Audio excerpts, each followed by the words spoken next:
Hi, this is Scott Wilkinson, host of Home Theater Geeks. In episode 126, I chat with Mark Waldrep of AIX Records about what's new at his record company, physical media versus online distribution, high-definition audio, and lots more. So stay tuned. Netcasts you love. From people you trust. This is TWiT. Bandwidth for Home Theater Geeks is provided by Cachefly at CACHEFLY.com. This is Home Theater Geeks with Scott Wilkinson, recorded August 27th, 2012. Episode 126, High-Def Audio. This episode of Home Theater Geeks is brought to you by Netflix. Watch thousands of TV episodes and movies on your PC, Mac, iPad, iPhone, or TV instantly. All streamed directly to you, saving you time, money, and hassle. For your free 30-day trial, go to netflix.com/twit. Hey there, Scott Wilkinson here, the Home Theater Geek. This week, my guest geek is Mark Waldrep, the founder and chief engineer at AIX Records, who's been on the show before, and I wanted to get him back to talk about what's new at AIX and a variety of high-quality audio topics. Hey, Mark, welcome back to the show. Hey, Scott, it's good to see you. Thanks so much. Thank you. Those who are watching live at live.twit.tv or tuned into the chat room at irc.twit.tv can post questions for Mark as we go, and I'll pass along as many as I can. So, Mark, what's new? What kind of projects have you been working on most recently at AIX Records? Well, I took a sort of side trip. If people are aware, maybe even the last time since you and I chatted, I was working for a game company for 3 years as a full-time employee, and a year before that, basically as a consultant contractor kind of guy. And so it took me out of sort of the music thing. I would tell people I had 3 full-time jobs between that one and my teaching at the university, which kicked into gear this morning unknowns to me. I missed my first class. Yeah. You almost missed the show. You had to jump out of class and say, sorry, students, got to run and hop on the freeway. I could have sworn it was next week. But anyway, as of January, they basically rolled up the carpet on that thing in terms of the production opportunities that were out here on the West Coast. And I came back and kept actually put my foot right back into producing discs that you and I had. I think you were part of that with Rita Coolidge when we shot in the summer of 2010. I shot 8 projects using 3D technology, video 3D technology, and just hadn't gotten around to the post-production parts of it. So that was our jumping off point. All of them except Rita, and I'm working on that one right now, as a matter of fact. That's been my summer project here. Back in May, we put out the Mozart in 3D, the Mozart Old City String Quartet. And then it was because I have a new distribution deal through Naxos out of Nashville for North America. There's a regular flow that's sort of committed to several months in advance, which sort of teed things up for basically 2 new Blu-ray projects per month, whether they're 2D out of the stuff that we had recorded sometimes 5 and 6 years ago, onto stuff that we recorded 2 years ago. It's basically let's catch up with the backlog. As my wife, the controller of the funds around here, basically says, we're not recording any new stuff until we finish producing all the old stuff. And she's quite correct in that, since I had quite a backlog. We did Ernest Ranglin in Blu-ray now, and then a bunch of new ones. And these guys, I don't know if you can see this on the camera or not, but Albert Lee, I had a meeting in the parking lot at Vaughn's on the PCH the other night and handed off a disc that he hadn't seen, that we actually recorded, 6 years ago. It's taken me a while to get caught up, and it's been particularly intense this summer only because my prime engineer, Dominic Rabalato, was involved in a very serious accident and has been in rehab and making his way back slowly but surely. So it's been basically on my shoulders over the course of the summertime to finish the mixing and finish the video and do the authoring and get these things through the replication process and packaged appropriately. But I got to say, it's been really encouraging to get the response that we've gotten on a variety of the discs, both new ones and stuff that we recorded some time ago. One of the guys on one of the websites has basically equated the words AIX Records with, what do I need to say? If all I got to do is tell you it's an AIX Records release and you know the sound quality is going to be 5 stars, because one of these is going to fall off the 5-star review, and that'll be a red letter day for us as well. But he's been really encouraging with the kind of comments that he's made for, well, we did Brian Petzone, who I went to school with out at Cal Arts. He was an amazing keyboard player. Wallace Roney, we just finished up. We did one with James Walker and Free Flight, a sort of jazz fusion classical crossover group. Those guys have been around for a long time, actually. Oh, yeah, I peeled a YouTube video of them in 1982 off The Tonight Show and put that on there as a little bonus extra. They've been around a long time. Wow. It's not high def, but it counts. I understand. Why don't you fill us in a little bit, since you haven't been on the show in a while, about sort of the process and the idea, the concept of what you're doing with these Blu-rays and before that with DVDs that makes them unique. And I really do think that they are unique out there in the market. They're so unique that now that we have a legitimate distribution deal and they're showing up on Amazon, and I got an email back from the legal people at CD Universe this morning that nobody knows what to call them.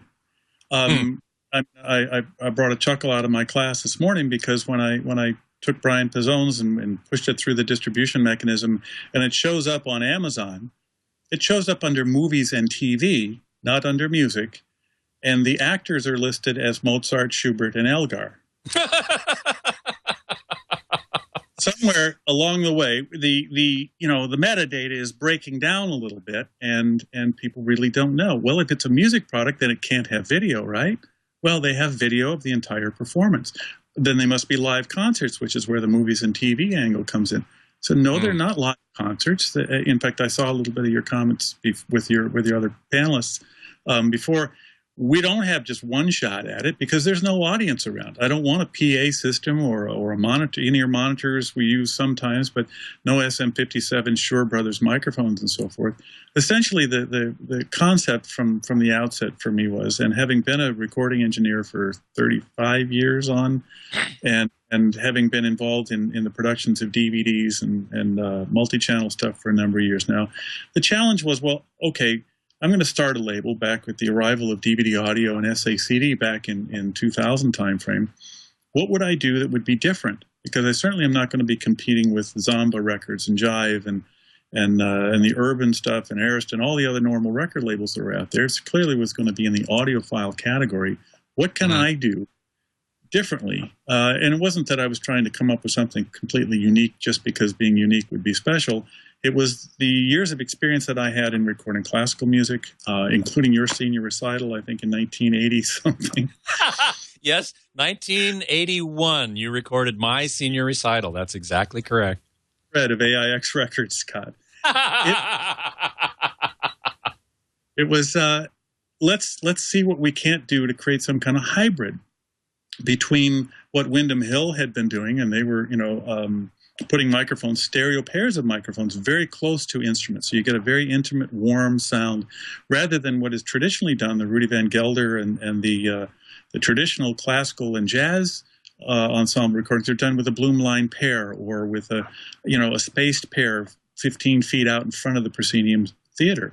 Everybody's balanced according to where they are physically in the space. My friend Morton from 2L records in Norway in much the same fashion, except with a 5.1 tree up in the middle of the ensemble. Then he makes this plot plan and has everybody strategically placed where they will actually come out in the mix at the end of the recording session. And so he almost pre-mixes based upon where they are located in the physical space. Right. That's right. And that was not terribly interesting to me because, and I sort of dawned on this in response to some questions that were posted through Audio Stream on Michael's site not too long ago, in that, well, if somebody was commenting, if you record from 15 or 20 or so feet away with the microphones, or a pair of microphones, in this case a stereo, which I do all the time, and then you have the additional 8 to 10 feet or maybe more in your living room for your listening position to where that speaker driver is then carrying that microphone signal, you end up with an aggregate of 15, 20, 25 feet away. And for me, that's too far away. I really want to be close. So if you look at the videos of our recording, especially of this piano thing I've been working on with Brian Pizzone, and now Terry Trotter is one of the new ones that we're putting out in October, the microphones are very close. 2 stereo pairs inside of the harp, right next to the soundboard, and then they're sort of panned in various ways. And I don't lock down the mixing at the time of the session. I do come in and create a stage and a stereo pair and an audience and stage perspective 5.1. Well, if the sound is coming right from the soundboard into the microphones, that's that very close-up Windham Hill kind of sound. And then if I place that into the driver of the speakers that are carrying those signals to your ears in the listening position, how far away is the piano? It's 6, 8, 10 feet in front of you, in the room where you are actually the listener and the participant in that recording session.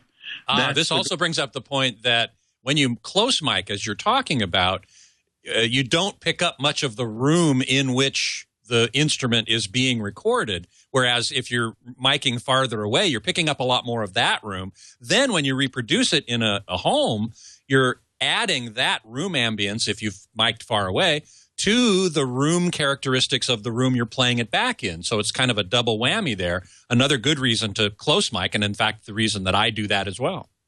Well, and there's a lot of debates that go on between those people that are into acoustic design and room treatments, and the people that say, well, we have to create a dead room because the acoustics of the space are going to then define your room. Well, look, at the end of the day, I do record the room. I've got a chamber music auditorium with 300 seats in it, and there's 2 BA omnidirectional microphones right in the back of the room. They're carrying the 1 seconds of reverb in there because we don't use artificial reverb. We don't use dynamic compression. We stay away from all that processing stuff. The fun, if I had to do it in the elevator pitch mode, it's basically, rather than, and I'm getting to be an old guy, rather than hauling my tail east of the 405 to go downtown to a live performance venue that might start at 8 o'clock and run till 10 o'clock, it's not my time frame anymore. I would much rather, and it gets sometimes subtle to explain to people, I would much rather have Herbie Hancock or Terry Trotter or Mark Chestnut and his band come to my house and set up in my living room and play a private performance for me. One, the sound is going to be fantastic. No crowds, no SM57 microphones. After all, these are music productions. And right. 2, I don't have that person in the 10th row yelling out Freebird in the middle of my live presentation. I'll listen to a live concert a couple of times, but I will listen to an audio recording, John Gorka or some of my favorite people, classical or otherwise, hundreds of times. That's music. Doesn't have to be a video experience. So basically, when you talk about the Amazon listing these things in movies and TV, they really are music with a bonus video component rather than the other way around. I'm not supporting the video. I'm doing it the other way. We should make it clear that, as you say, what you're doing is you're recording musical performances, but you're also shooting video during the performance that you're recording in audio. And most recently, you've been doing that in 3D. And adding that, as you say, as a bonus to the audio, so that if you want to watch the musicians as they're playing the music that you're listening to, you can do that, or you can turn the video off if you don't want to watch. That's right. I mean, it becomes a real argument, and I've been thinking more about that sort of from a philosophical point of view lately. Because look, we have, because of the technology from Edison and Westinghouse and the rest of them back at the turn of the 20th century, we have divorced the visual from the sonic. We had records, and we're still in that mode, sound files and downloads from iTunes and the rest of it. Well, look, at the end of the day, as you've undoubtedly seen during performances and concerts and playing the music that you play, there is a very visual component to that. I'm a guitar player, and I got yelled at a lot when I had Albert Lee playing guitar with Michael Dorian, a friend of mine I went to school with at Northridge at the same time, as a matter of fact, plays guitar. And they were yelling at me because I had put a music stand up and you couldn't see his fingers.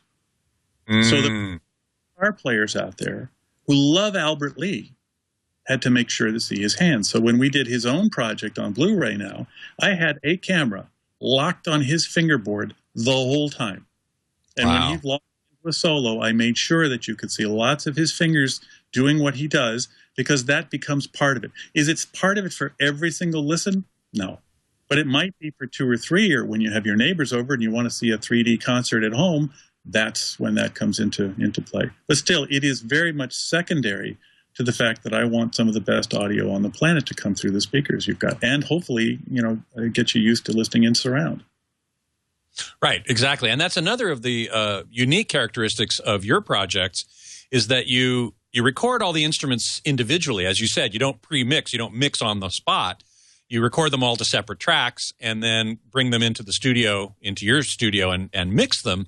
And you offer on these discs several different mixes. You offer the audience perspective surround 5.1, where the instruments are in front of you on the stage, as you would expect if you're sitting in the audience, with ambience in the surrounds. Also, what you call the stage perspective, where you can be sitting in the middle of the ensemble and having music coming at you from all 5 channels. I think you also provide a 2-channel mix as well, right? Yep. As I was explaining this morning, those are the ones that are available through the usual consumer electronics device, your Blu-ray player in this case. Mm-hmm. 3 more mixes on the ROM section.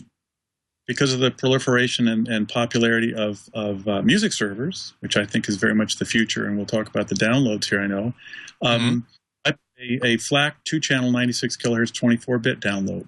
I also put a 320 kbps MP3 file.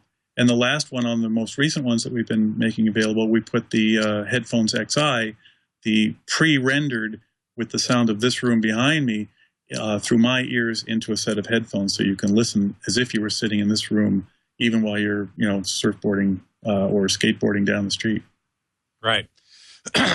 I've got a couple of questions here in the chat room. Let me interrupt and get to them. Lawn Dog is asking, when you're recording or mixing, probably more to the point, what type of speaker do you use? Monitor, loudspeakers in your studio? I've been a huge fan for a long time, and have gotten a lot of support for trade shows from the Bowers and Wilkins, the B&W people. So I have 5 B&W 801 Series 3, Matrix 3 speakers. I had 2, then I bought 2 more, and then I eBayed my way into another pair from a doctor. So I have 3 of there's 4 of them that are walnut and 2 of them that are black, and I have now, unfortunately, 1 is a spare, because this is a 5.1 world, and you can only buy speakers in pairs. So, to get Wilson to sell them in 5.1 sets, they don't when they get this expensive. Right. What about subs? I have a TMH Profunder, which is made by Tom Holman. Oh yeah, that's a passive sub, I believe. Right? It requires an outboard amp. I have a series of Bryston amplifiers in a rack behind me, back in the machine room, that powers the whole thing. A 9B and 4B. A. Barron in the chat room asks, how much does your recording setup differ from live sound, like an amplification for a live concert? It's very different. And that's one of the things you can look at on our website at AIXrecords.com. I added a series of YouTube channels on there where you can look at some of the recordings, the videos, so that you can see where the microphones are. If you look at typical examples, you'll see that there's a stereo pair of microphones in front of most instruments. I don't do that with the lead singer. I don't do that with brass players unless there's a group of brass players. Then I'll do a wide ORTF on them.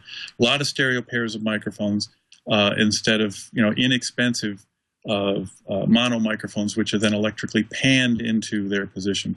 If you record with a stereo pair, what you're actually getting is not left and right. You're getting depth. You're getting how far something is away from you. And that's a critical sort of, pre-dawn history, flight kind of response. If you hear a saber-toothed tiger coming after you, you want to know how far away it is before it sinks its teeth into you. So you know distance, because we have 2 ears, in addition to obviously some left and right. Stereo optics is the same way. How far is something away from you based on 2 eyeballs reading out to that object or image. So I always record with stereo pairs. So it means expensive microphones. I use a lot of Neumanns. I have B&Ks. I've got AKGs. I have a pretty nice microphone collection. And then most notably, a secret that we discovered is you can't throw a U87 Neumann microphone up in front of a singer. It will pick up far too much of the drums and the other instruments that are in the same space. We record everybody, as I said, at the same time. So if we use a ribbon microphone, it's far more intimate sounding. It's warmer. They do work wonderfully with vocals. So John Gorka and Albert Lee, we put a a microphone, an AEA 84 ribbon microphone that my friend Wes Dooley remanufactures or makes, to match the RCA microphones of yesteryear. And we use those for vocals. And it's turned out wonderfully well in terms of being able to isolate that singer from the rest of the other sounds that are in the room at the same time. Mm-hmm. Lawn Dog asks, what are your thoughts on using all this digital technology for making recordings? Seeing as how you came from the old days of analog, and I know you record digitally now, and this is one of the topics I really wanted to sort of dig deeply into, so now's as good a time as any. You record, I believe, at 24 bits, 96 kilohertz resolution digitally. So what are your feelings about digital as opposed to recording in analog? That's a very deep question. Anyone can pick any engineer, producer, artist can pick any flavor that they like in terms of their own particular preference. I mean, there are directors that love to shoot, on 35 millimeter film and process with this look and feel through, post processing and so forth. So I don't generally like to get in the argument about, well, vinyl versus digital versus, analog tape, etc. I will say that the potential to get to what I call high resolution standards or high definition audio is simply not possible using analog tape. It's impossible to do it using a piece of vinyl spinning underneath a cartridge. The only way to get to high definition resolution is to actually record using at least 96 or possibly 88.2 PCM digital with 24 bits. Because if you look at the envelope, the size of that potential fidelity, and I use the word potential because you can always muck it up ahead of that recording stage by adding a lot of really bad microphones, a lot of really bad preamplifiers, and processing it with too much EQ and dynamics compression, all that other stuff that they teach in engineering school, which I teach as well. I mean, they're all tools that are part of the engineer's toolkit, but they're not all necessary. You don't have to make a chain as long and as complicated as you can to get the best sound out. I've opted to go the other direction. I put a microphone up, or two usually with the ORTF pair we were talking about before, and I do record through a really high-quality A-to-D converter that Benchmark back on the East Coast provides, and then we go through into our Nuendo system. I don't record on Pro Tools either. And we record 24 bits wide and do all the post then following. The potential in terms of the actual sound quality, the fidelity that you can achieve by doing PCM at high definition gives us the potential to get to about 120, 25 decibels in signal-to-noise ratio. It allows you the potential to get up to about 48 kilohertz in terms of frequency response. And that I see as a two-sided rectangle. You've got, basically frequency response on the x-axis and then the dynamic range on the y-axis. That's a box. That's a rectangle. The rectangle for vinyl, or for let's go to analog tape, I've put up on my website the specifications of a Nagra 4S, a machine made in Switzerland by Stefan Kadelski. And Nagra, it was a very fabulous machine used in all the studios, post-production, and most notably on movie sets and television gigs because it was highly portable and DC powered. It has all the best electronics. And you crack open the manual on that, and it is capable of recording, even with its own Nagra Master EQ, 72 dB of signal-to-noise ratio. And that's the first generation master tape. Remember, that's a quarter-inch piece of tape with half-track resolution. Most of the classic recordings that were done on 24-track, or even 4-track if you go back even earlier, to the Beatles and some of the stuff that was done in the 60s, that's first generation. You then mix that off to a 2-track quarter-inch master. You lose 6 dB of dynamic resolution right there. They never, ever mastered off of the master. They made a safety copy, and they cut the vinyl parts off of that. That's another 6 dB. So at the end of the day, even to be generous, if we left that at 72, or in reality at 60, and you know that 6.023 plus 1 times the number of bits gives you the dynamic equivalent in digital, that means that 10 bits to 12 bits worth of PCM resolution will adequately capture all of the analog tape fidelity that's there. And so for me, As wonderful as that is, and a flavor that a lot of people like, and they're willing to pay $15,000 for a refurbed Technics 1500 ISO loop machine and $400 an album from the Tape Project, I'm not kidding when I say to people, I will transfer one of my high-definition audio 2-track mixes onto a piece of analog tape one at a time on my Stereo Nagra and sell them to you for half that price. Where you can actually get better fidelity, 3 mixes, full vinyl or full video of the whole thing, and put that in your Oppo machine and play it for $35. It's a much better deal. People are going to like the flavors they like, but it's absolutely, in my opinion, and it's not so much an opinion as the acoustic facts, it's impossible to call vinyl high definition. It's impossible to call tape, which actually leads to vinyl, high definition. As close as we were able to come was direct metal mastering and the Sheffield Labs and some of those things that Lincoln Majorca did, where you actually had the band play the entire side of an album from start to finish with no mistakes and cut the direct metal at that time. There was no tape involved. But still, those are standard definition releases. They're not high def.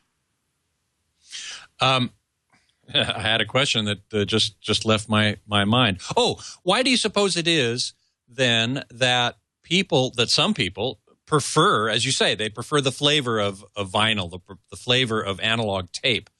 If it's not in the resolution, in the dynamic range, and the frequency response, what is it? That's a really hard thing to define. I mean, people like the look of film. People may not like the look of 4K or even 2K video.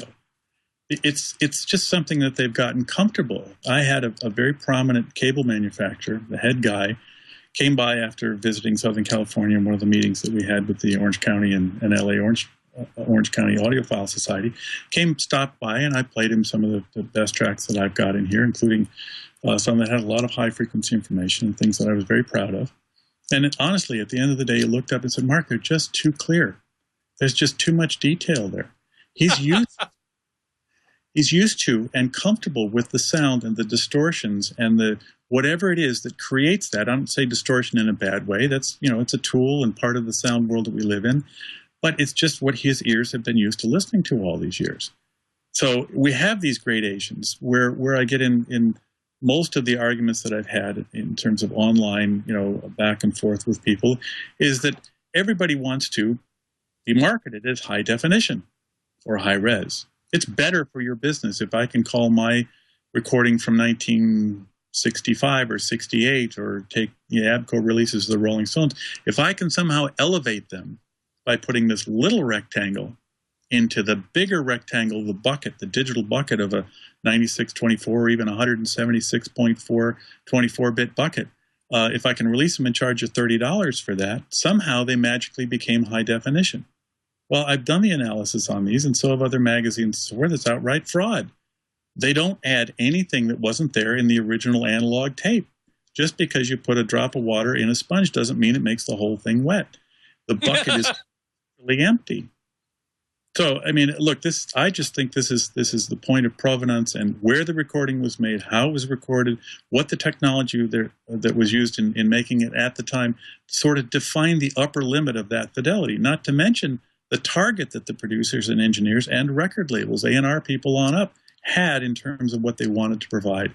What they wanted to make was hit records. After all, it's a business. It is. But for me, it's less about a business. I'm a college instructor. I own a post-production facility here, and I did it on the field of dreams mentality when I started this thing 12 years ago. I will make the very best that I know how to make with no compromises and see if people can, one, tell a difference, and two, whether they will support me with their purchases. And thankfully, 12 years later, there are people, reviewers and customers and people all over the world that say there's just nothing better that they've ever heard. It is maybe an acquired taste, maybe not. And it may not ever find its way onto the radio. But I know that there's enough positive feedback by people online and elsewhere that say it's just, give yourself a nice healthy break between listening to an AIX recording and going back to listen to a normal commercial recording. Because I don't master my records. I spent 13 years as a mastering engineer, but squashing the dynamics of a track in that effort to make it radio friendly somehow doesn't contribute to the veracity of that dynamic curve that was part of the music. Some guy who spent 10,000 hours practicing the drums or the guitar to be able to play a rim shot with very loud dynamics at a split-second notice. I want that to be part of the track I record. I don't want some mastering engineer to say, that's out of line. I'm going to smooth that out for you. That's just not where I'm coming from. And I recognize that there are others that believe differently, but don't lump them all under the same umbrella and say all tracks are created equal. They all have different targets. They're all done at different times. They're all done with different technologies, and not all of them are high definition. Beatmaster in the chat room is asking that you mentioned, he points out that you mentioned 88.2 kilohertz as one sampling rate, 96 is another. How do you choose which one to use? Does it depend on the medium that you're going to end up on, or what? Yeah, it's pretty much the math is, although the algorithms have gotten pretty sophisticated right now.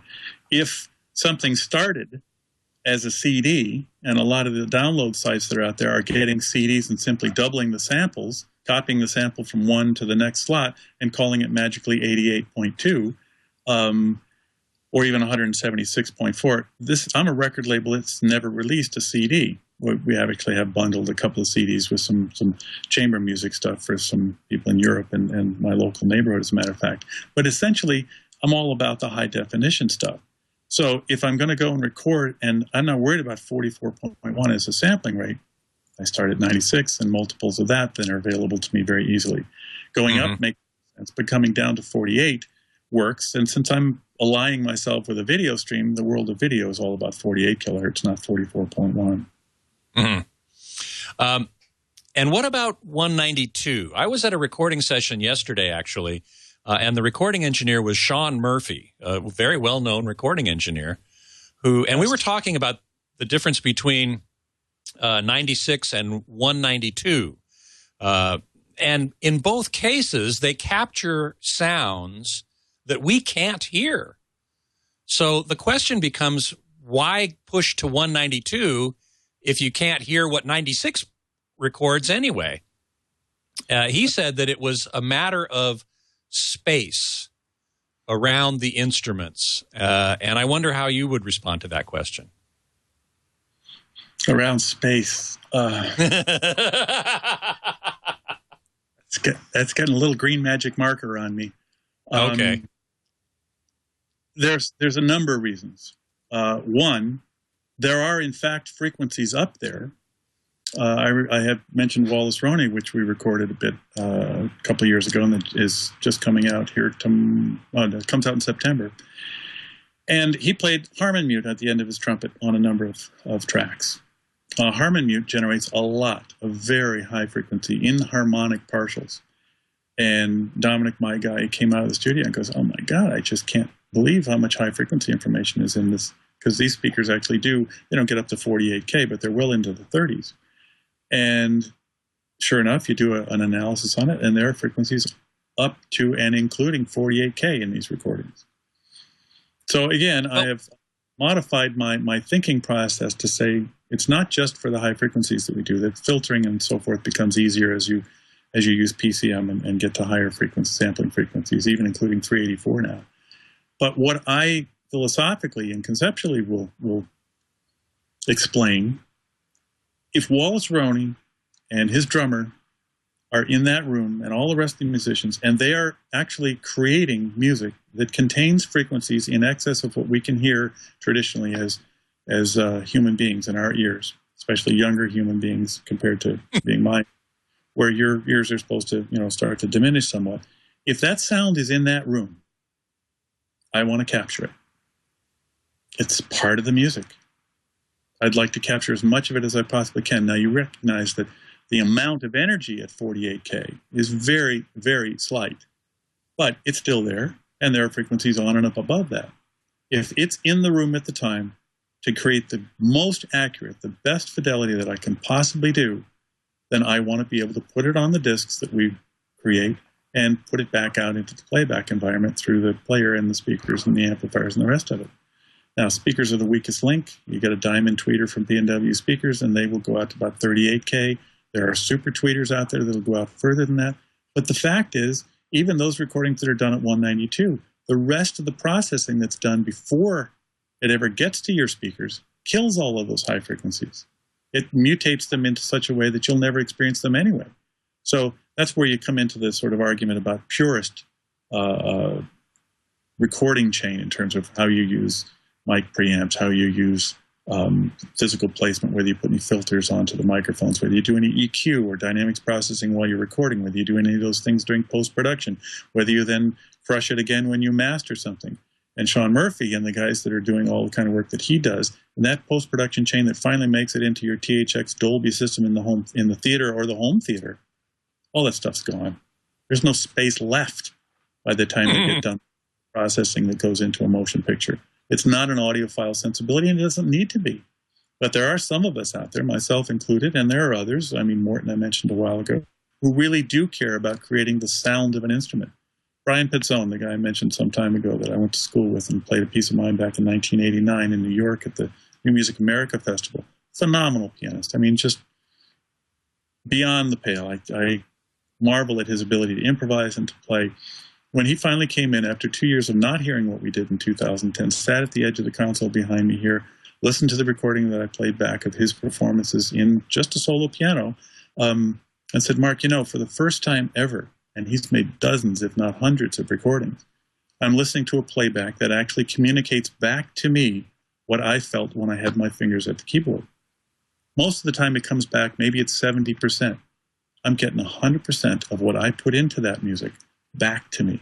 That's side of the ultimate compliment in terms of what a recording engineer and producer wants to hear.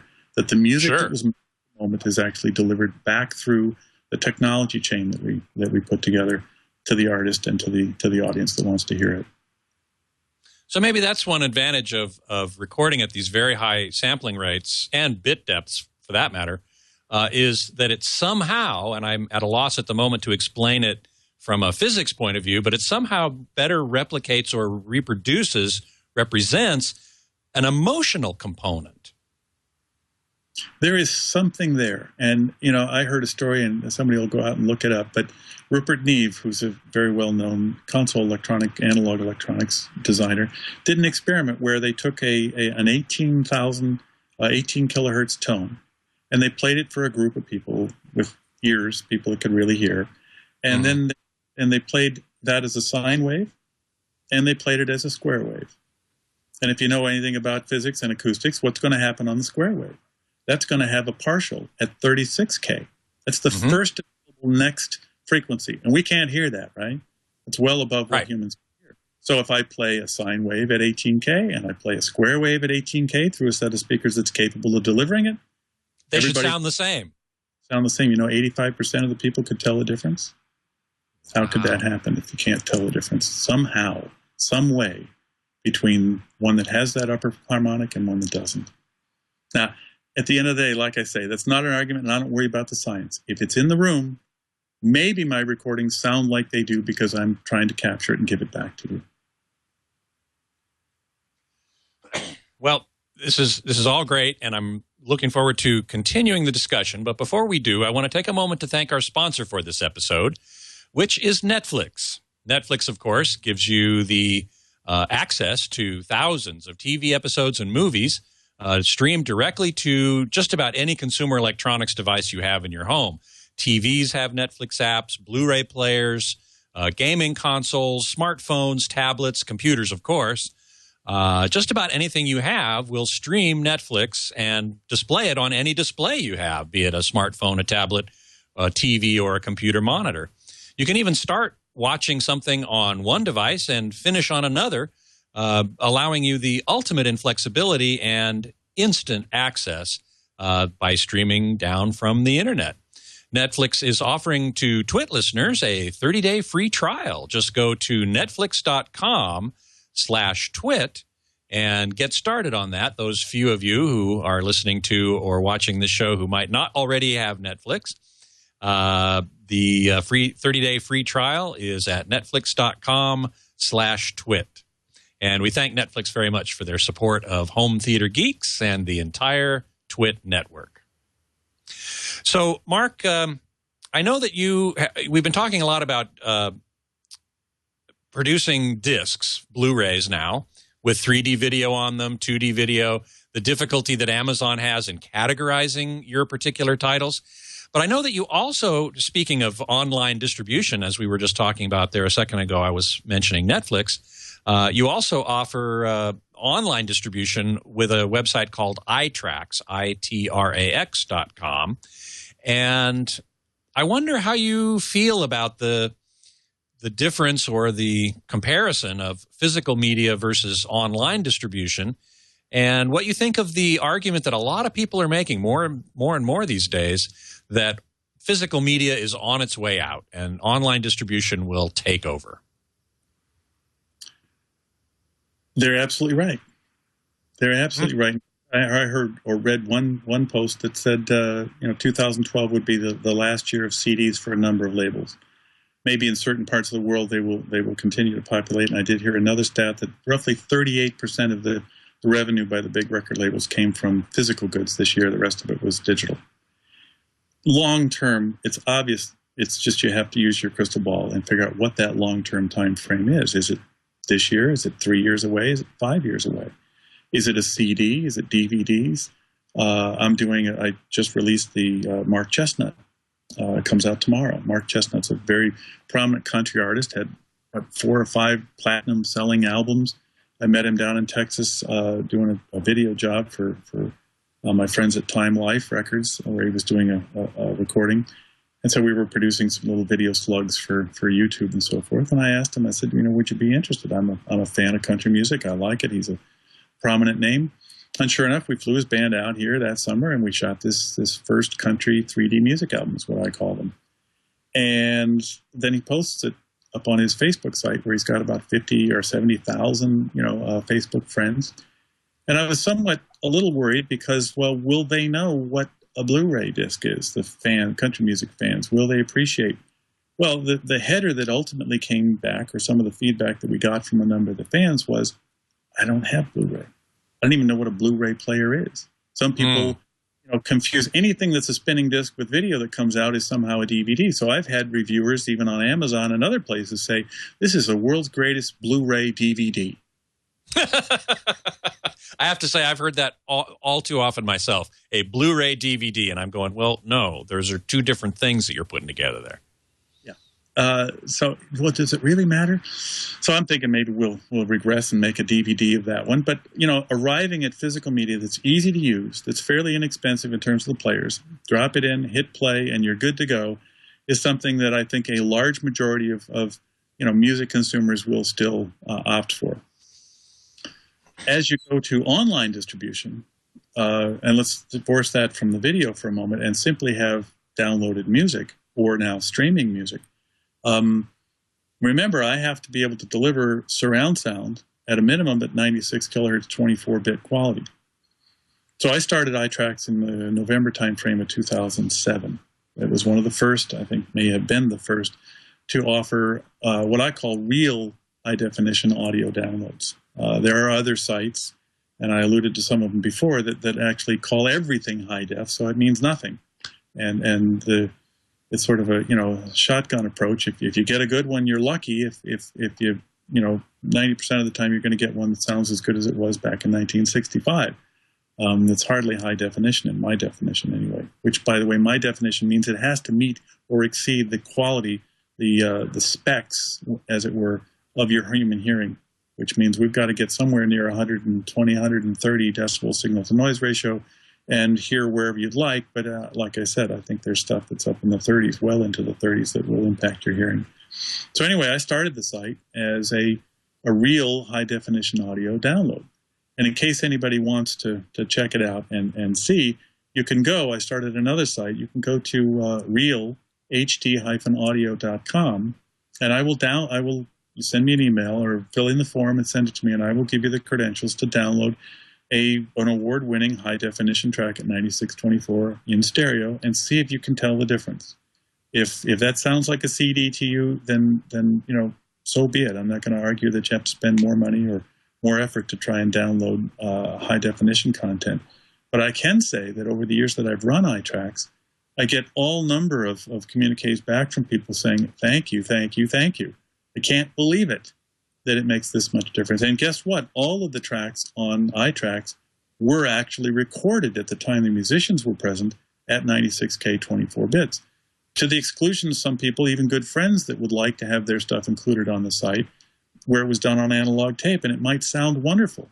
And maybe that's, in fact, it is true that I'm going to branch out iTracks. There will be an HD version.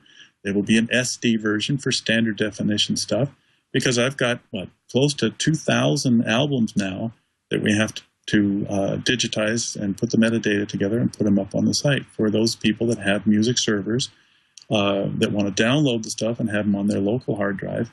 And as well, then, the future model is, well, it's in the cloud. I can get it anywhere I want, at any time I want, in any fidelity I want. And that's where the problem is, because we have bandwidth limitations. Exactly. That's what I was going to point out, was that downloading is one thing, and you're talking about downloading from iTracks at 2496. They're probably relatively big files, not compared to video, but still. But then, as you say, then there's streaming. There's storing it in the cloud, streaming it to whatever you want, whatever device you want, and that is a bandwidth limitation. You might have enough at home, but you might not have enough if you're on the road. Well, even, in my studio here, we get 10 megabits up and down. I can't deliver my stuff as a stream. 10 megabits up and down doesn't meet the minimum requirements for, it would get you maybe Dolby, True HD or something like that. And there are people that are actually starting to look in those directions. Eonkyo, I know, and others are streaming right to their receivers. But at the end of the day, right now, it's still a download world. And I really don't see the telcos and the other companies saying, we really need to move up to capture that last 2% of the population. Who cares about that kind of quality? Music is a commodity. It's a background of life kind of experience. Not in my world, it's not.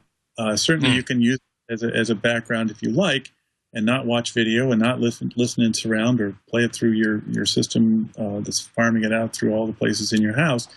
But for me, that's not the experience. I want you to know that you have the option to sit down and listen to the most realistic, the most fidelity-rich recordings that I possibly can make. And that's not going to happen as a stream anytime soon. Remember, the telephone company decided we want to get 2,000 phone calls through that wire of 8K bandwidth, not 200 at full bandwidth. And the same thing is true with the satellites. It's the same thing true with the the copper or the fiber that's coming because people can get more numbers, more channels, therefore more revenue from advertising and all the rest of the economics that make sense to business people.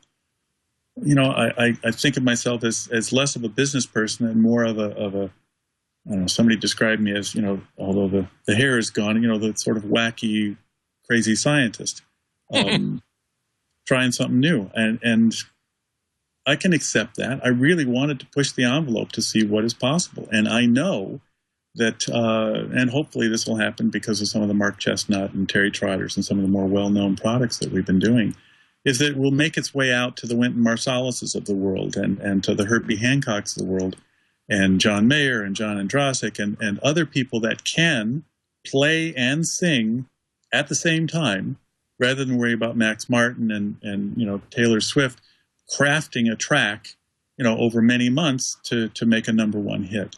That's a different world, a different sound. I'm not criticizing. I'm just saying it's a different production mentality. But when you can get John Andrasik from Five for Fighting to sit down at the piano and play and sing, or John Gorka like we've done, and people respond like the guy who's in the room for me singing and playing, that's at the end of the day for me, that's the goal. Mm-hmm. I had a thought earlier, and I forgot to mention it when you were talking about how analog recordings from tape or vinyl occupy a smaller rectangle of frequency response and dynamic range than what's possible digitally, and sometimes record companies double each sample to get it up to 88 or 96 and say, oh, see, we're high resolution. Reminds me a lot of LCD TVs that do frame interpolation. Now, this isn't interpolation. This is just repeating. But I wonder if some companies do interpolate the audio to try and fill in information between actual samples, much like LCD TVs create new frames of video to fill in between the actual frames of video in an attempt to smooth out motion, but that produce a side effect called the soap opera effect that most people hate. It makes makes movies look like video. Do any audio companies that you know of do actual interpolation? Not the actual label record companies do not do that, I don't think. Mm-hmm. The mastering facilities sometimes will do that. Some of those old tracks that are then generated for downloads in high definition go through that. Well, if I can't get my hands on the analog master, which really to do it right and to say, and I wouldn't argue, I would capture. I was talking to John McEwen from the Nitty Gritty Dirt Band the other day, and they're going to remaster for vinyl the Will the Circle Be Unbroken record, which I did for CD back 10 years ago, and discovered actually that the CD that had been out all those years had the left and right channels reversed. What? No.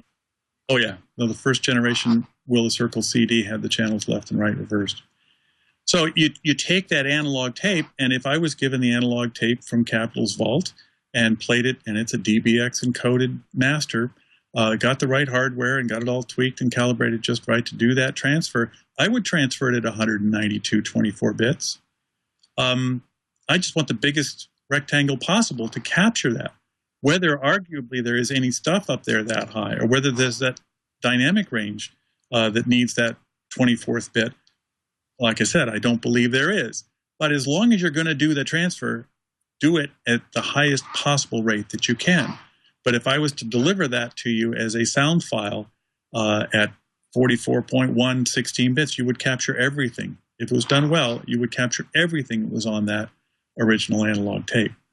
The idea of interpolation or oversampling is what in the audio world it's called, was a hardware decision. So Yamaha and Denon and all these people that made these players would put an oversampling chip on playback.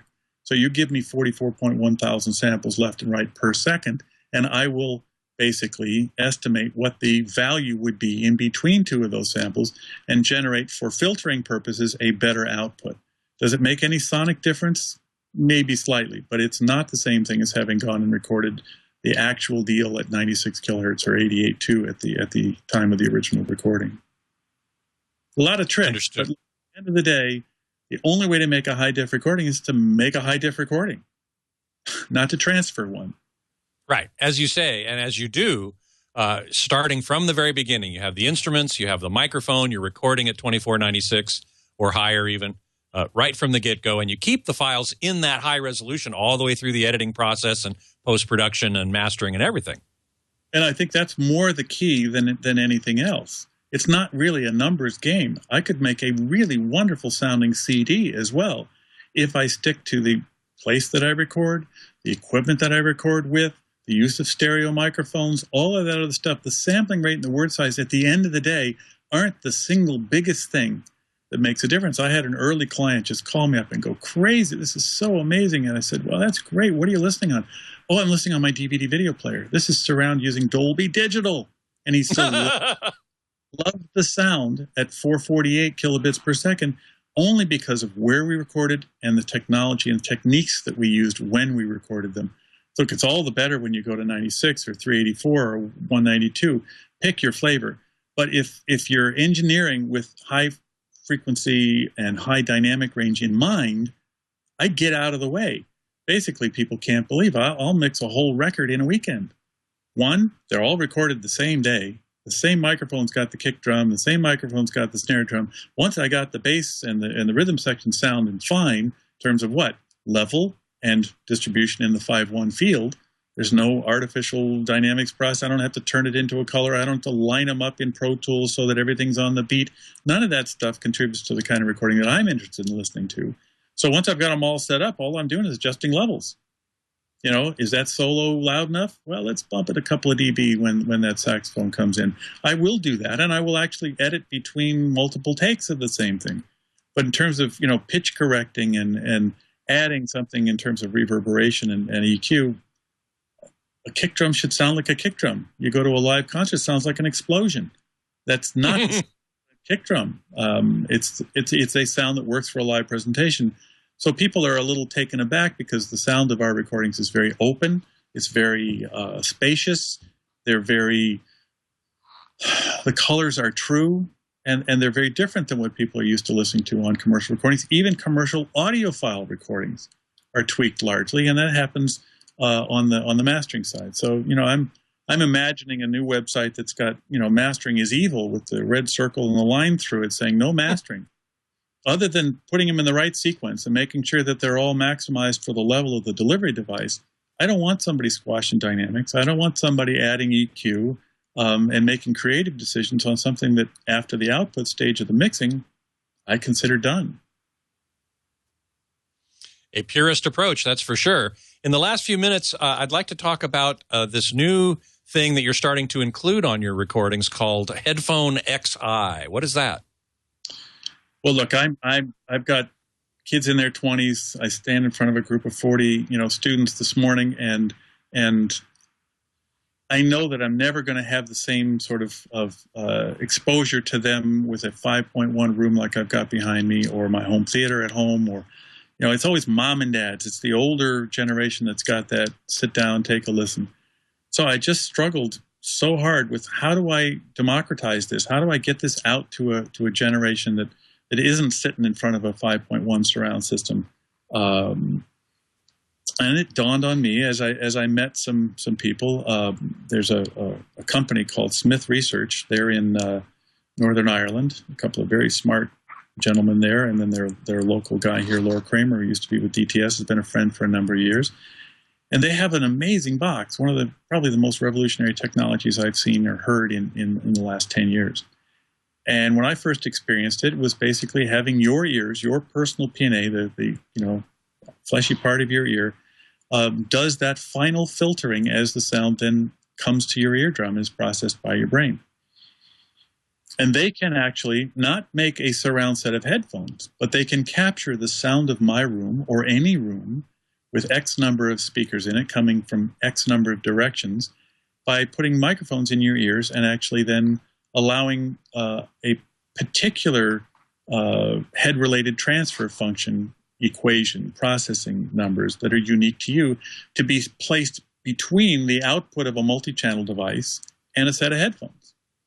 And if I can deliver what your left ear gets from a sound that's over your left shoulder or, in front of you or wherever, and I can put a motion tracker on top, then I can basically take this studio, digitize it, and deliver it through a set of headphones anywhere you want. And it works. People actually do this in the professional world by taking their studio with them or setting up a QC room without speakers and just emulating the big expensive room through a set of these algorithms and this box that they build. Smith with a Y. You can go online and check it out. So I have one of these boxes. A lot of their customers actually will buy the box. Then I had a guy fly from Boston out here for just a couple hours, comes to Southern California, flies, sits in the chair behind me here, and listens to both my TWiT theatrical system, my 5.1 system with the B&Ws, a 7.1 system where I put a couple of 805s in the back, and they have themselves calibrated to those settings, those outputs. Then, when they go back to their apartment or when they're sitting on the plane, they can close their eyes and listen to a surround recording in exactly the same way that they heard it in this room. They walk away with $250,000 worth of speakers, amplifiers, acoustics, build out, and all the rest of the stuff we went through to create this room. So I got the wild idea, well, maybe there's a generic enough flavor of that head-related transfer function. It's called my ears that I will put in the box. And so what I do, basically, is take the output of my Oppo player, the 8 channels, or the HDMI actually, out, run into the box through my particular calibration setting in the 5.1 AIX room, capture the 2 channels that's going on its way out to the headphones, capture that in Pro Tools, slice up that file, and make them available on both iTunes and on the BD-ROM section of the discs that we're putting out. And miraculously, and I did this back at the Washington, D.C. Audio Fest, which I was back in Maryland, Rockville, Maryland, back in mid-July. And by the way, stay away from the Crown Plaza. I got bed bugs overnight. Horrible, absolutely horrible.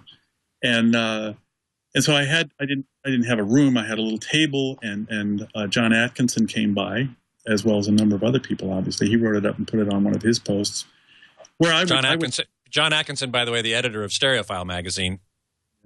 And I would put a set of headphones on the person, and I would, through the remote control of the Smith box that I had there, I would do this in real time. And I would then click center speaker, left speaker, right speaker. And the very second that I hit, and soloed, basically I'm playing one speaker at a time, I soloed the right surround speaker. And people's eyes would just bug out. And they'd jerk their head over the shoulder and say, wait a minute, I'm listening to stereo headphones. So I'd make that circle all the way around, then I'd turn them all on, and they're listening to the sound as if they were listening to an AIX mix through my ears, through that stereo set of headphones. It's remarkable. It's not custom, but it's as close as I can come, and it's so much different than listening to a normal set of headphones. Even the headphones I'm listening to right now, the sound comes out right between your ears, in the middle of your brain. You want to be able to pull it out and have it exist in a circumference around the outside of your head. And you can do that with this Smith technology. You don't have to buy the box. Now you can go to iTunes, and Nitty Gritty Surround and Mozart and a bunch of others are available now as Headphones XI downloads. I don't think Apple knows what's going on yet. They're very confused about why has the title got 4 Headphones XI in it. I mean, it's a little confusing. But again, that's part of what we're planning for the websites that we're going to put together for iTracks HP, which will be iTracks headphone versions of all of the products that we have. It really works. SCB2 in the chat room is asking, seems like you're now talking about adding EQ to the recording, which seems contrary to your earlier remarks. I take the output of the mixes that we've got, and I send them through the Smith box, and the adjustments that they make in 2 dimensions, both time, phase, and they make adjustments in terms of EQ, the EQ that is actually implemented at your ear, not electrically, but acoustically, on its way to your eardrum. So they're simulating the EQ that your ear, in this case, your ear, applies to the sound as it enters your ear. Ideally, right. the Smith box, if you bought the Smith box, which is expensive, it's thousands of dollars, I think. But you could actually set it up so that it applies the acoustics of your own ear and your own room. Well, you wouldn't want your own room. What you want to do is walk away with my room. Yes, because your room is really super cool. Well, yeah, and that's the thing that Laura does here in Southern California. Somebody comes by and they'll go to Mikasa Studio, or they'll go to the Egyptian Theater, or they'll come here as one of the rooms that they want to model and walk away with, because then they can listen with that experience in their headphones at home. It is EQ. It's not me adding EQ. It is the EQ that's as a result of those directional cues that your ears have to experience in the midst of a room. They call it the Smith Room Realizer, not surround headphones, because if I had 2 speakers in here, you could do that as well. That leads me to sort of the idea, I think, to cap where I'm going, is iTracks offers right now 21 different versions of each track, everything from MP3 up to and including lossless, FLAC, and PCM in any one of 3 mixes. An audience or stereo or stage perspective 5.1 and stereo. We're going to go further than that and offer the Smith realized versions and so on and so forth. So what this leads to, I think, is the dawn of a really exciting new trend with digital music when discs are no longer involved, as we were talking earlier, into the world of personalized digital music delivery, so that you will get a flavor that meets best your tastes and preferences and even the shape and contour of your ears, and I'll get a different one, and every customer will get their own unique flavor of a particular mix. Menace in the chat room is asking, does AIX have a demo record or a free download to check out some of these things we've been talking about? Well, as I said, Real HD hyphen audio will give you a high-resolution download. I don't think I've made a headphone version, but you can go to iTunes and Nitty Gritty Surround for Headphones XI is one of the flavors that you can type in and search for and play the 30-second samples that are on that site and listen through headphones, over-the-ear headphones, and you'll hear the effect that we're talking about. What about earbuds? Does it work for earbuds as well? In-ear headphones? You have to have over-the-ear because part of the processing is taking place by the ears that are inside the headphone. Part of that calibration process that Lore does when he comes here is to make sure that the headphones passing the sounds around the convolutions of your own ears is accounted for as well. If it goes right through earbuds, they just don't have the fidelity. And in fact, if you buy the Smith system, the Smith box, it comes with a set of electrostatic Stax headphones, which is a very expensive and very well set of headphones. They want to make sure that the headphones do the best possible job. Now, I bum around with a set of AKGs or Sony headphones at the trade shows, and the effect is still very apparent. I just want to make sure that it's not subtle. It's not, oh, is it on? Is it off? No. I did a demo with Eleanor Rigby because it was all strings, and I have the DVD audio of that disc, which means I could actually break out the 5.1 surround. I added my own voice saying left front, and there would be, ba, ba, ba, ba, ba, ba, ba, ba, ba, and then as they sing each phrase, it goes around. Then I turn it on with all 5. Then I go back to the stereo standard headphone mix. And look, there's going to be plenty of people that like it the traditional old way inside your head. That's how we grew up. But there's enough people that will say, after listening to that for a while, I kind of like it outside of my head. The only other alternative, Scott, that I have come up with is everybody's got to wear a sombrero with little dingle ball Bose speakers at 5.1 position, so you walk around and get around. Well, I think we'll leave that till next time. I want to thank you so much, Mark Waldrep, for being on the show today. It's been a fascinating hour, and I'll look forward to having you back sometime soon. Thanks, Scott. Thanks so much. Thank you. You can, as we've been saying, you can reach Mark at AIXrecords.com, and his download site is iTrax, ITRAX.com. And you can also, remind me, Mark, again, the download site, realhd-audio.com. Yeah, and if you fill out the form, it may take me a day or so, but I will send you the credentials where you can actually download a high-def file. Cool. You can reach me, of course, at scott@twit.tv, and you can send me questions or suggestions for guests for future shows, and I look at all of that stuff and appreciate any and all feedback that comes my way. Next week is Labor Day, next Monday, so we won't be here. We'll be taking the day off from our labors. And the following week is the CEDIA Trade Show. That's the Custom Electronics Design and Installation Association. And I'll be at that show looking at all the latest and greatest in custom installation gear. There's a lot of projectors that happen at that show that are introduced there. So the following Monday after that, we will be I'll be doing a wrap-up from CEDIA with all the cool new stuff we saw there. So I do hope you will join me for that. Until then, geek out.